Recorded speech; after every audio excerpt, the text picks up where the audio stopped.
Somewhere on Earth invites you to the far north, to the Kingdom of Norway, an immense territory that extends well beyond the Arctic Circle. Norway has 80,000 kilometers of coast. It's the most irregular coastline in the world and the longest in Europe. Terje Isungset is not your ordinary artist. This composer draws his inspiration from the elements of nature. He's blazing new trails in music and doing the impossible. He makes ice music.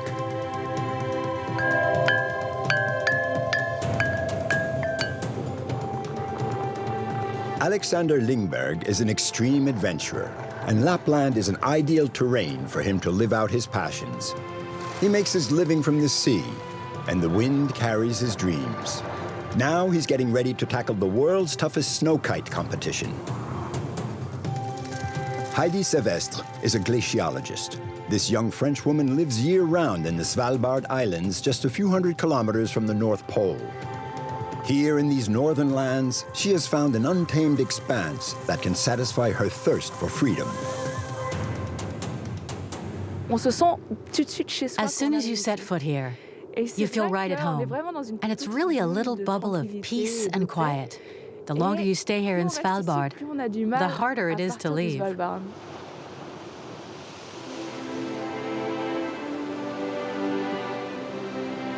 The Arctic acts like a magnet for those in quest of the absolute.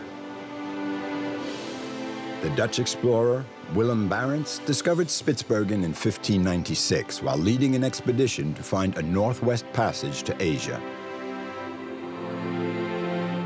Blocked by ice, his crew had to spend the winter here and even dismantled a part of the ship in order to survive.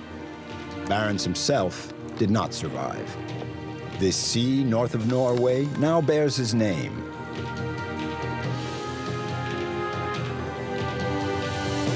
It was not until 1838 that the first full-fledged scientific expedition took place. La Recherche, a French corvette, sailed from the port of Le Havre in France up the coast of Norway, then headed for Spitsbergen.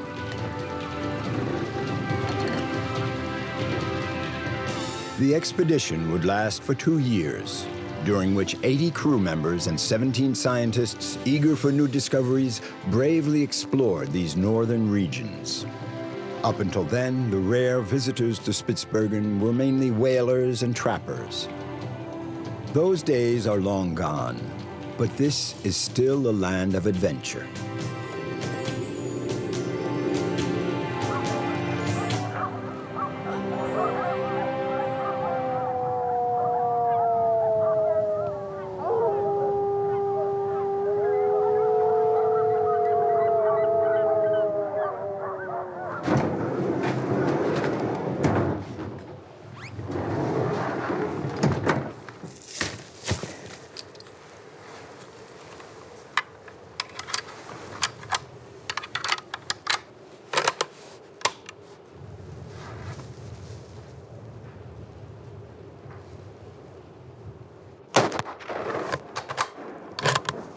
Heidi is 26. She has been living on Spitsbergen in the Svalbard Islands for 5 years. This here is quite a rifle. It's a Mauser from the Second World War. It really stands up well to the cold. More recent, lighter rifles tend to seize up when the cold sets in, but there's no problem with this one. At 5 kilos, it's heavy, but you can count on it.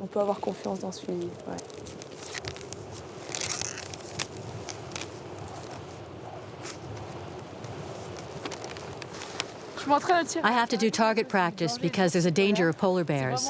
They're all over the Svalbard Islands. Well, there's room for improvement. The polar bear is the largest predator in the islands and is not at all afraid of man. It'll come right up to a group of people without any fear at all. You have to be prepared for unexpected reactions from a polar bear. Some are curious and a little wary, but a large male could charge us just like that.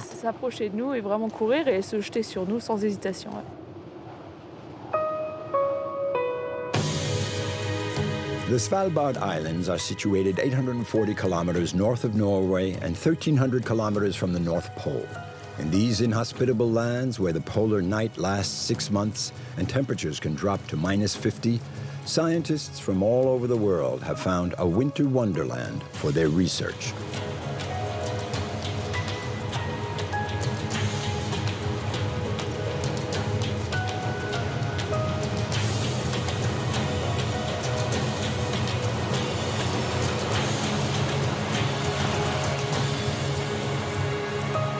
Longyearbyen, Spitsbergen's one and only town, is the world's northernmost community.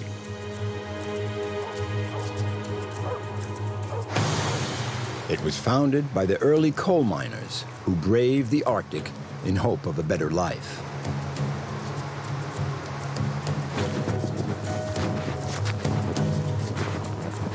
Heidi is a teacher and researcher at UNIS, the University of Svalbard. Here in the Svalbards, you just grab a map and say, where should we go tomorrow? We're right out in the field. No excuse not to go. You just walk 200 meters and you're in the great outdoors.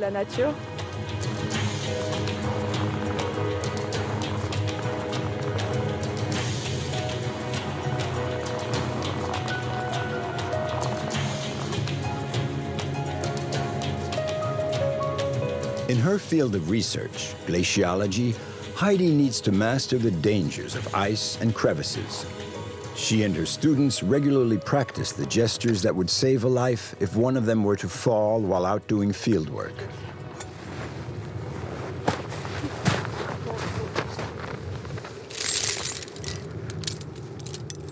I was attracted to these islands because they have so much to offer.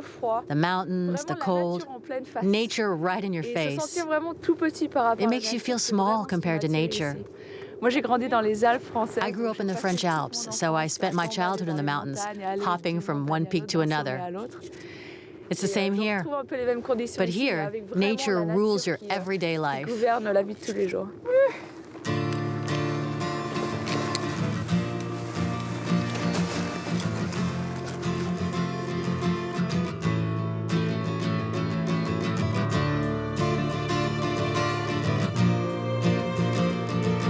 Heidi has found her place and her equilibrium on these unbounded expanses here at the ends of the earth, where every day is a challenge.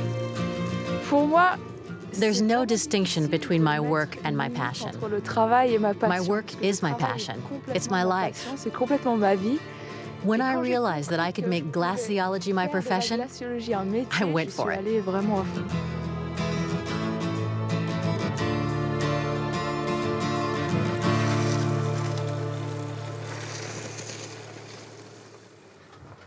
Okay, perfect. In Spitsbergen, the slightest hitch can have enormous consequences, so you have to be prepared for anything. That's why we have so much equipment. We need it to protect ourselves from the polar bears and from avalanches and for rescues. We also need it to determine our position. So a GPS, a satellite phone, and an emergency beacon, which is a simple button you push if you're in trouble that sends a signal to the authorities so they can come and rescue us. It's a lot of gear, but it's all necessary when you're taking students out into the field. Yeah, fuel card GPS, yeah. Okay, awesome. Okay, guys, so the plan for today is to do a bit of radar. So we're going to try to do GPR, it is called. It means ground penetrating radar. The scooter will pull the radar. And it looks like a very long antenna, which is approximately... The Svalbards are an ideal laboratory for glaciology. We will drive maximum... For 2/3 of its surface is covered with glaciers. So it's very important to... The university courses are given right on site. Speed constant. And we'll be able to measure how thick the glacier is. And also it will tell us what is the temperature of the ice. So it will be related to how fast a glacier can move to know the temperature of the ice. So it always We study glaciers because they help us understand the climate. The Arctic is warming twice as fast as the rest of the world. Glaciology not only gives us information about what's happened in the past, it also helps us predict the future. Prédire comment le climat va évoluer. Perfect. Make sure it doesn't fall too hard on the bag here.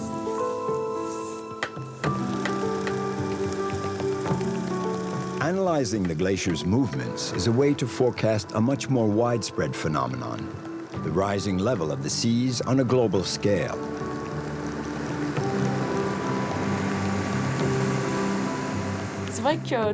We're off in our own world, our own bubble. Some people think we're doing this because we enjoy it, because we're scientists and we love doing this. But our work has a much larger dimension. Our data will be useful to many populations living on the world's seacoasts. It's a strong motivation. Vraiment, nous motive tout particulièrement.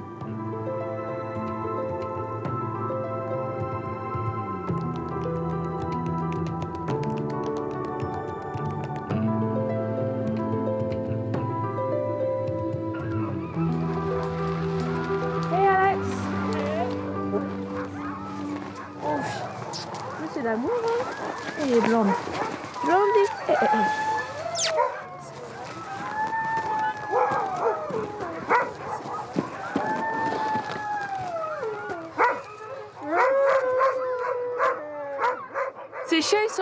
This is our common dog pool. There are 3 owners. 2 of the dogs are Alex's and the rest belong to 2 of my friends. Let's take these guys out for a run.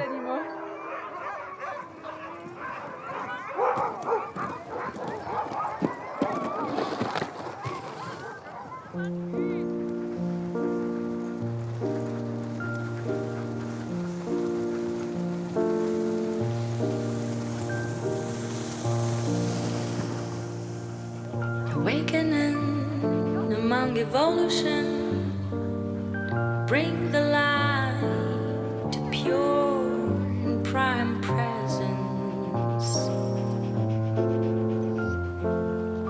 The smallest to the greatest, the invisible delight around this possible version. Flower in motion drags everything on. I think that's the way she runs, like. We're just riding on the sled, but these dogs have a sixth sense that keeps us safe. There could be a polar bear or another danger, the ice pack that's too thin or cracked, a glacier that has crevices, for example. The dogs that could sense all that. Landscapes replaces pictures from the best to new growing elements.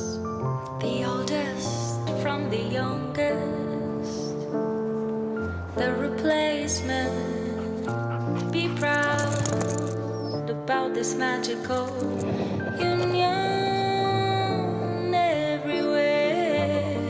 The pioneering spirit still lingers in the Svalbards. A whiff of adventure still haunts the ice. It really gives me a thrill to go right there where no one else goes. I think that fear is basically a fear of the unknown, but for me it's a great motivation. Back then, I would have been the first to hop on a ship headed for the Svalbards, for sure.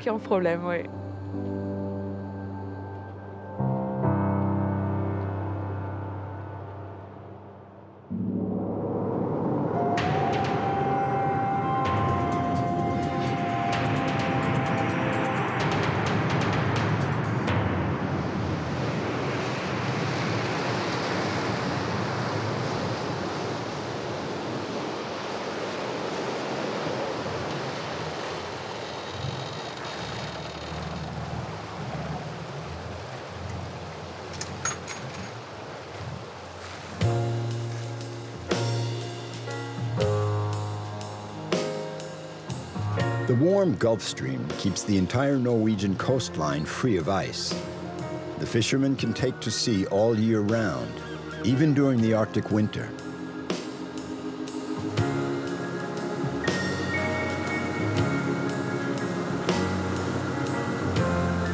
Alexander Lingberg is a child of the far north. This former naval officer, who has sailed all the oceans of the globe, has come back to live in his native land, Finnmark. He's a fisherman in the Barents Sea.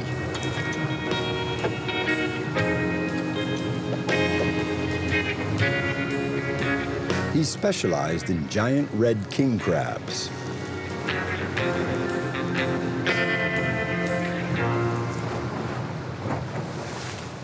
Pots have been here for 1 week now. So now we're going to check them and see what it is. There is some catch. Yeah, once we get a really big one. It was over 8 kilos, one crab. It's exciting, you know. What do we catch today? Nothing.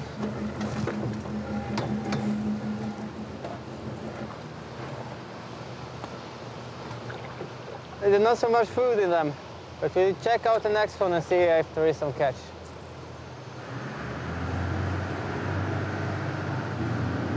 After education, I started working in ships. I went to the US, worked there for a year in Africa and the North Sea, and gets a bit boring. So I went back to the start and started fishing again, and be in this beautiful environment. Better catch.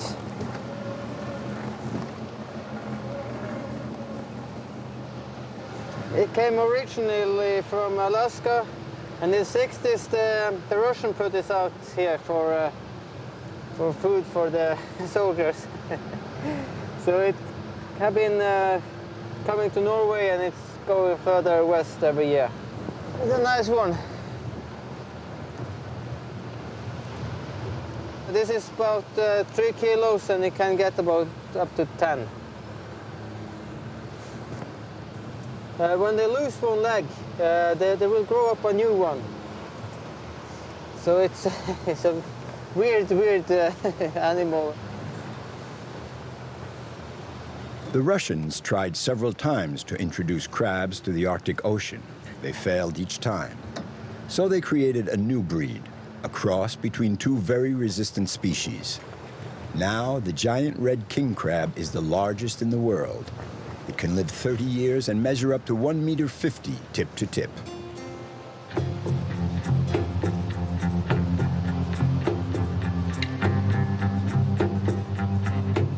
The seafaring tradition in Norway dates back to the time of the Vikings, 1,200 years ago. Those great navigators were among the first to construct boats sturdy enough to venture away from the coasts and sail the open seas.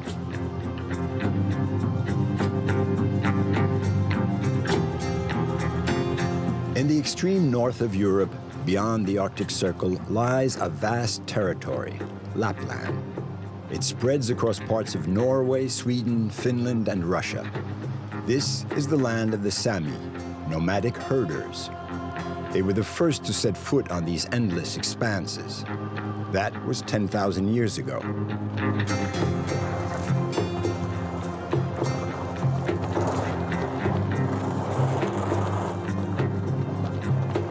When Alexander is not out at sea, he spends his time snow kiting.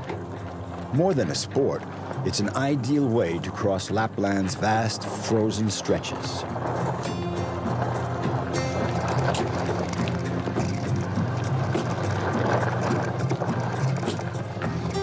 What I like about living in this environment is the freedom and being together in the nature, the elements around you, and be a part of it.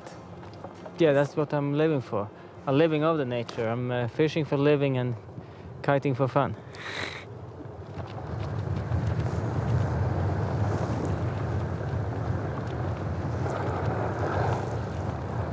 Snow kiting gives one incredible freedom of movement. You can slide across the plateaus at 80 kilometers an hour, cross frozen seas, climb the slopes. Equipped with a sledge hooked onto his waist, the kiter is totally self-sufficient and can travel for long periods of time, covering hundreds of kilometers.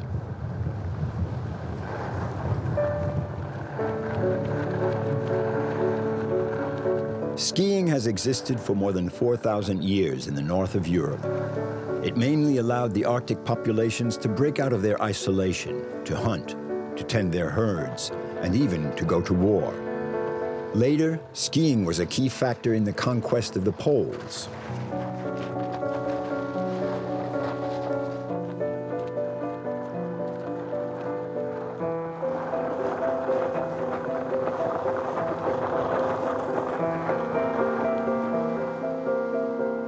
I love being alone in this big area, this big playground. Yeah, it's a pleasure. You don't think about any worries in the world. It's only you and the kite. Mind get reset.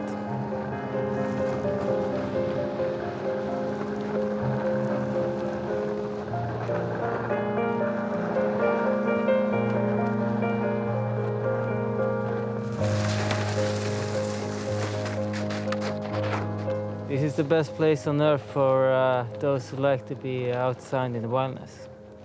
Especially if you like snow kiting. There is nowhere on earth you can do this like here. Alexander is in training for the Vaco race, the toughest snow kite competition in the world, which will take place here in a few days. He and Alf Ole are teammates. They've been training and preparing for 6 months, for the race is a veritable expedition. 300 kilometers through a hostile environment.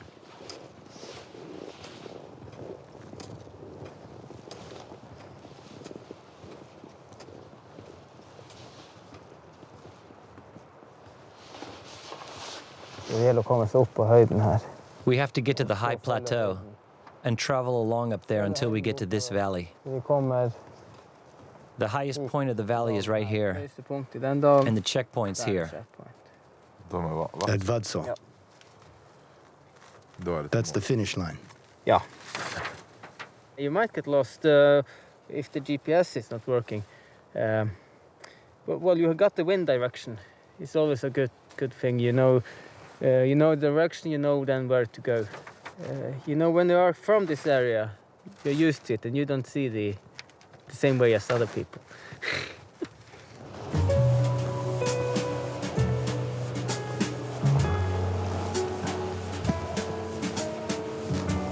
The big question mark of the race is the weather. A snowstorm doesn't necessarily mean a good wind. And if there's no wind, the sail can't pull the skier and his sledge. There have been times when not a single team finished the race on account of the lack of wind.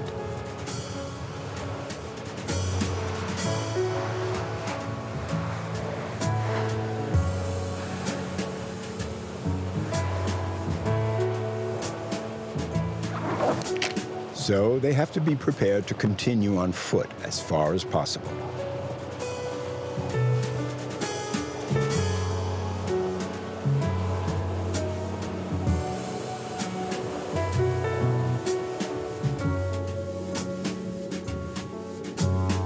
To take part in the race, it's not enough to know how to handle the sail. You need a lot of experience with long expeditions and bivouacs in extreme conditions. For when night falls, the temperature can plunge to -30.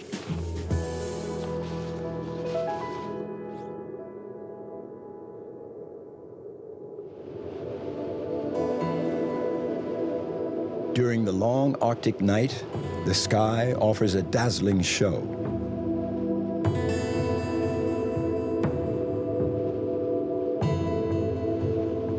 The Sami used to believe that the northern lights were caused by the passage of the cosmic fire fox. As he ran across the snow-covered landscape, his tail would graze the snow and throw up sparks.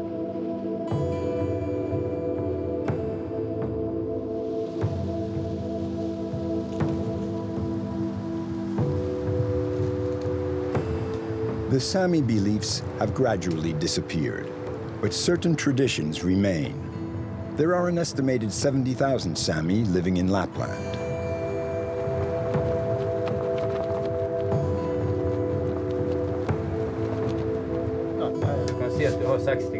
Alexander is paying a visit to two old friends, Sveinung and Lars. They're reindeer herders.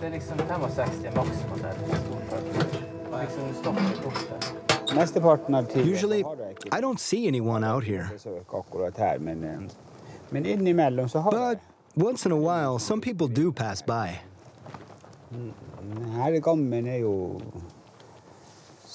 We've set the tent up just because we have a herd of reindeer nearby.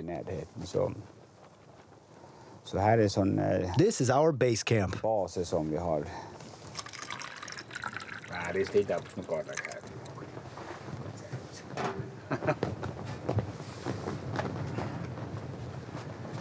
In this area, I would say most of the people have Sami blood. When you come closer to the coast, it's more mixed with Norwegian, and they do have Sami blood.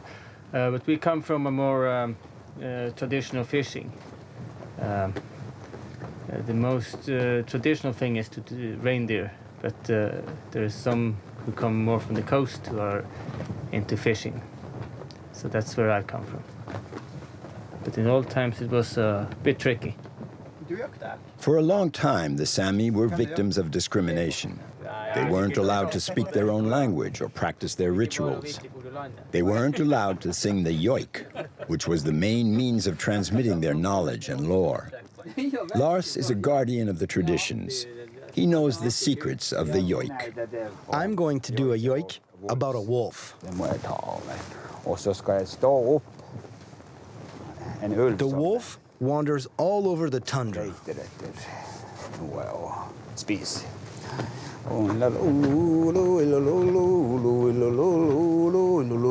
He's hungry. He's looking for something to eat.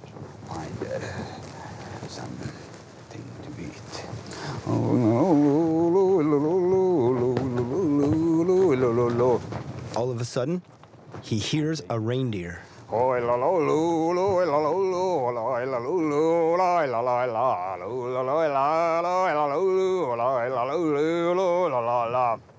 And then he attacks.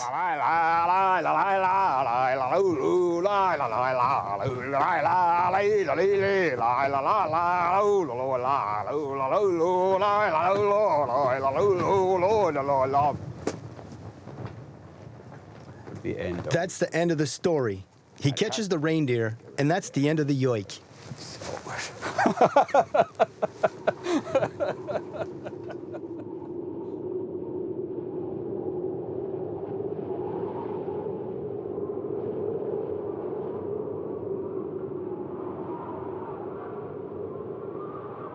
Those hard times are now past for the Sami.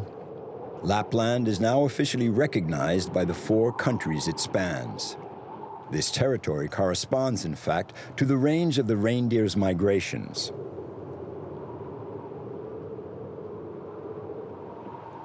The reindeer spend the winter high on the plateaus, where the ground snow swept by the wind is thinner. The reindeer are not penned up, they're semi-wild. It's been a difficult season for the herders.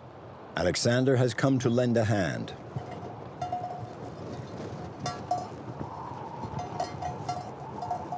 We need to feed them this winter due to the warm winter. The warm winter made it icy on the snow, so the reindeer don't get through the snow. So we need to give them some extra food. It's important for them to survive this winter, and also to when they give birth.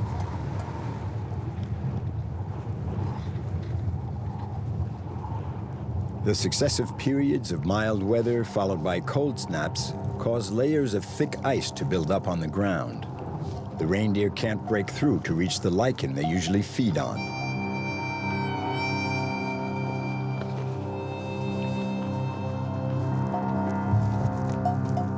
They're scattering the hay over the high plateau to disperse the reindeer and avoid conflicts.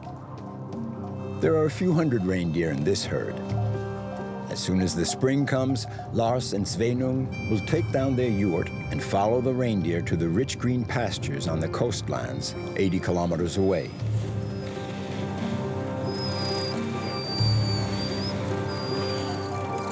I really enjoy this work. I could have done a number of other things, but I wouldn't have lasted very long. Here I keep at it. Even if I'm tired, it doesn't matter. Alexander is used to the mountain. He sees right away what needs to be done. He's used to working outdoors in bad weather. He adapts very quickly to the work in the mountain.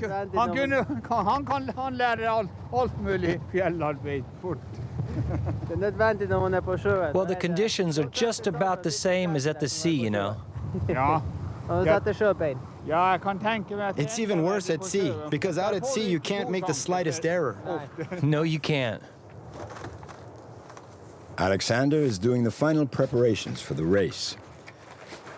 Given the extreme conditions, forgetting the slightest thing could have disastrous consequences. The rules stipulate that each team be equipped to survive on their own for 5 days.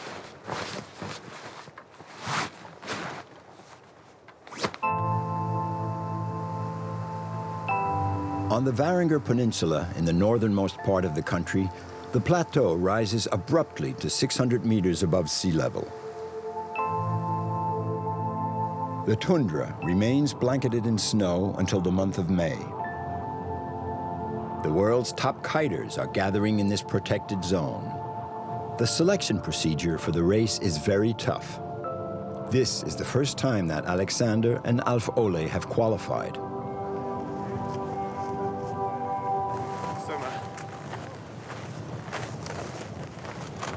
I feel a little bit stressed and excited, very excited. I can feel it in my stomach.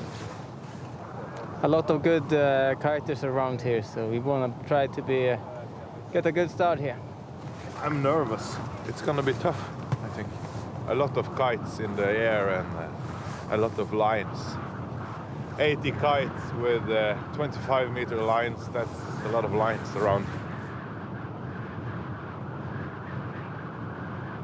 The adventure is the goal. We don't give up. We just go. That's not an option. I think it's gonna be okay. We are gonna make it good.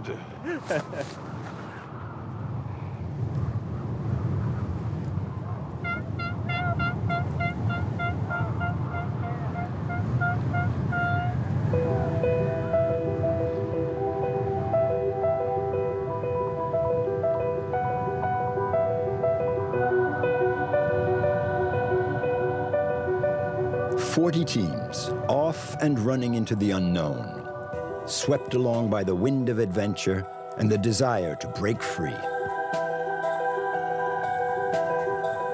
Only 24 will make it to the finish line after several days of battling the cold and fatigue, which costs them a staggering effort.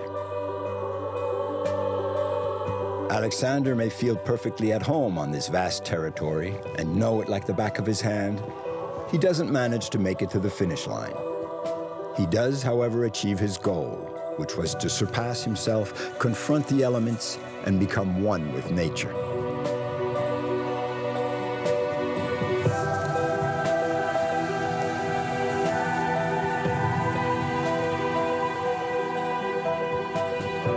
Yeah, this is a good place to go exploring because you can live here a lifetime and have a new place every day, which you haven't been before. It's so huge, you can't go everywhere. Then you have to have a really long life.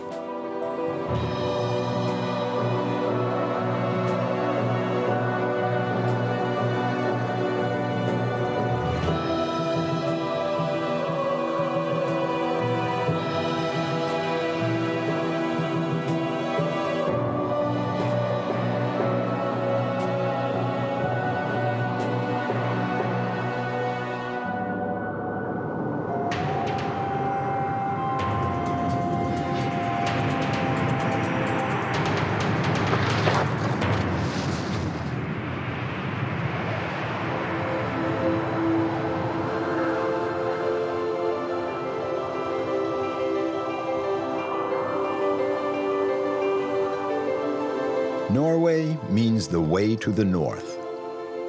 In winter, the Arctic temperatures pose a real challenge to life.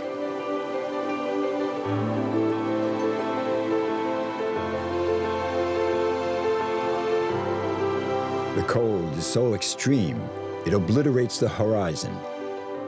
But it doesn't faze the stalwart souls here. For some, it's even a source of inspiration.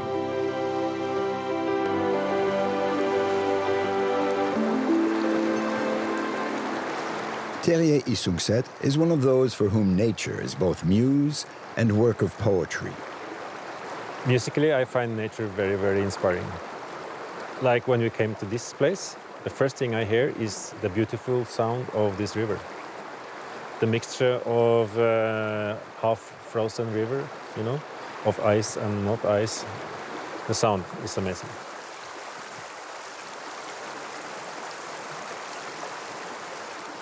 When I work on compositions, I might include sounds from water, from birds, from fishes, whales. For me as a musician, it's very important to express something. It will not be a concrete expression that people might understand, but it's for sure, for me, it's very important.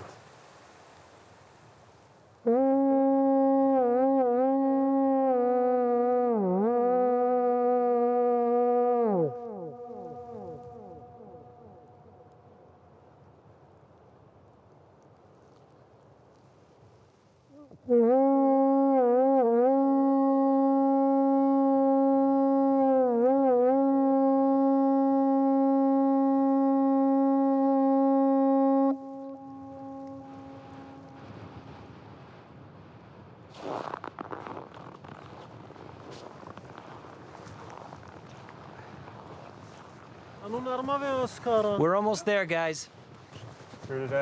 Will we be able to climb onto the glacier? Yes, but we won't need to climb on top to get inside the glacier. Okay, let's get a look at this ice. Terje and his team have come to the Jostedalsbreen Glacier in the south of Norway.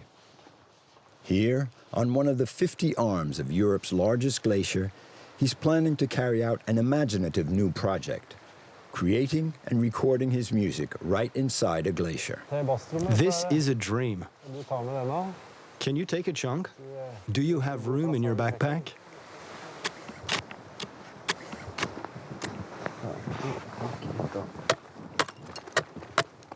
Nice sound, huh? I think it's amazing to see this glacier ice. It's fantastic.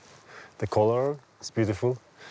If it has sound or not, I cannot tell you yet. We need to make pieces and check them. But it looks like it's a little bit too much air and not so compact, kind of. But if we manage to find a cave or something underneath the glacier, it probably will be better ice.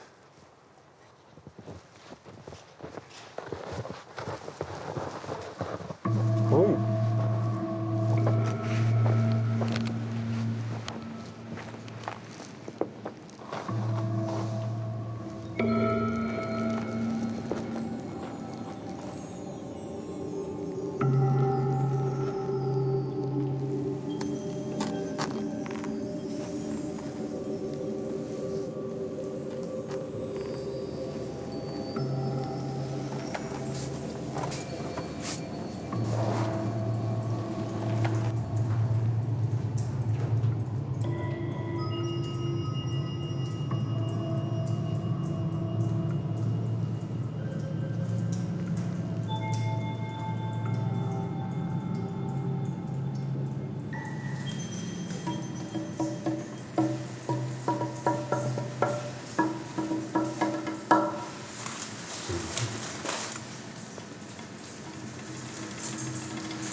It's first time ever I'm in an ice cave. And first of all, I think it's incredibly beautiful. The light is very unique. I've never seen blue color like this before. And also there are some instruments here, ready-made. Kind of. It's amazing, isn't it?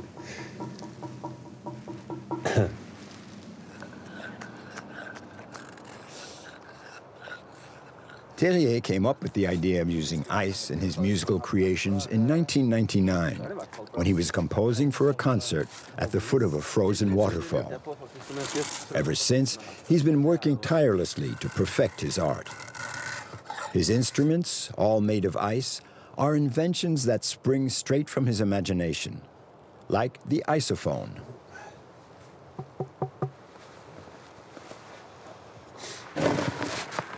Bernard Svidal is Terrier's assistant. His help is precious because before each performance, the instruments have to be made from scratch. It's beautiful. It's a piece of art, made by nature.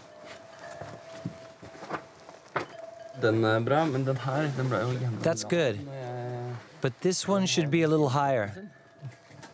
Like this.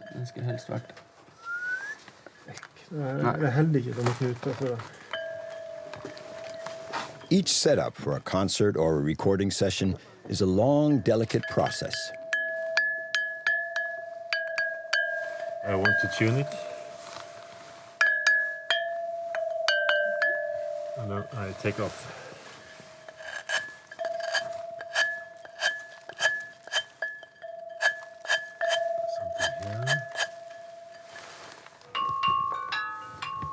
Here we have more sound, so we leave it as it is. What happened was that when I heard the sound and saw the beauty of ice, I kind of fell in love with it immediately and just had to continue the work simply.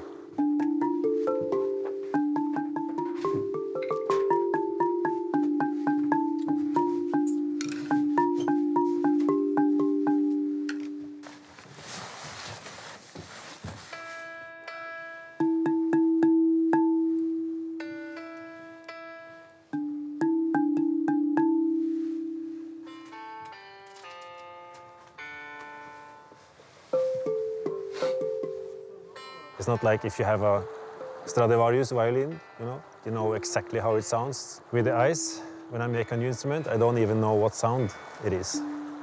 So, and let the instrument or the sound show me where to go musically.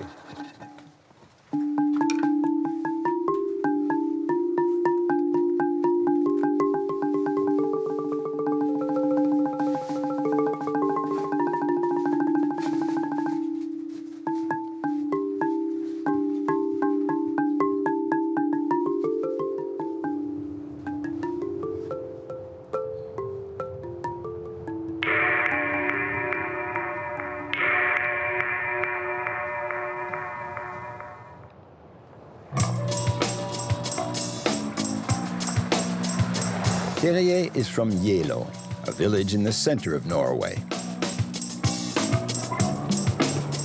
He spends most of his time on tour. He gives 150 concerts a year all over the world. He travels everywhere with his ice, by car and even by plane.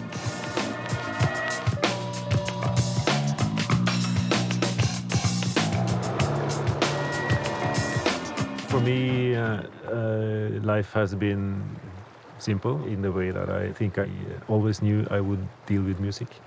I couldn't see any choice or any other options. So I started to play on garbage around 5-6 years old. But when I was 8, I got my first drum kit. But I have no musical education except for performing and kind of searching myself.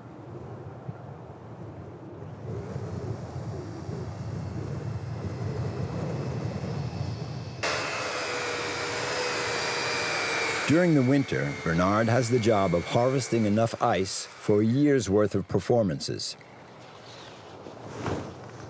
The ice is fragile. It's a very difficult operation. He has to work barehanded on a frozen lake at a temperature of -15.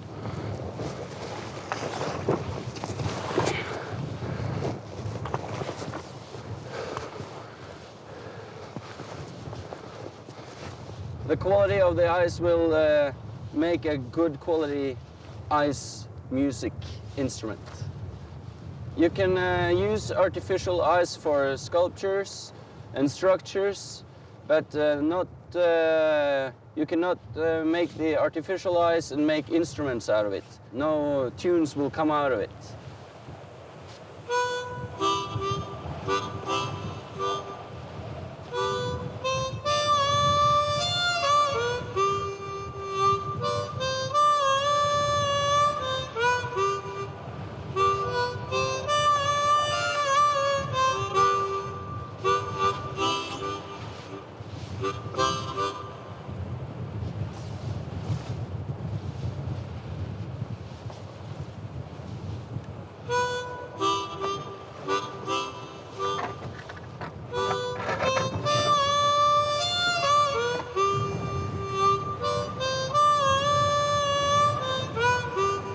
That's maybe 90% of the work, to find the good ice.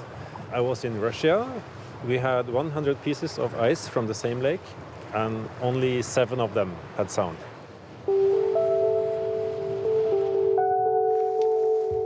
The best sounding ice I've ever had in my life is the ice from 2003, from north of Sweden. I say it's like good wine, you know, this is a really good year.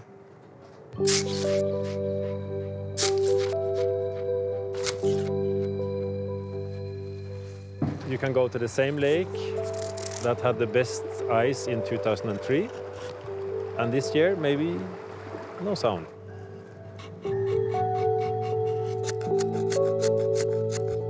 The more complex instruments are produced in Terrier's workshop. The material is as fragile as it is precious. Each performance is unique, as are these ephemeral instruments.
Terrier is a trailblazer.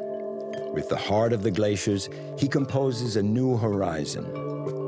His creations give voice to the wondrous, enchanting sounds of the realm of ice.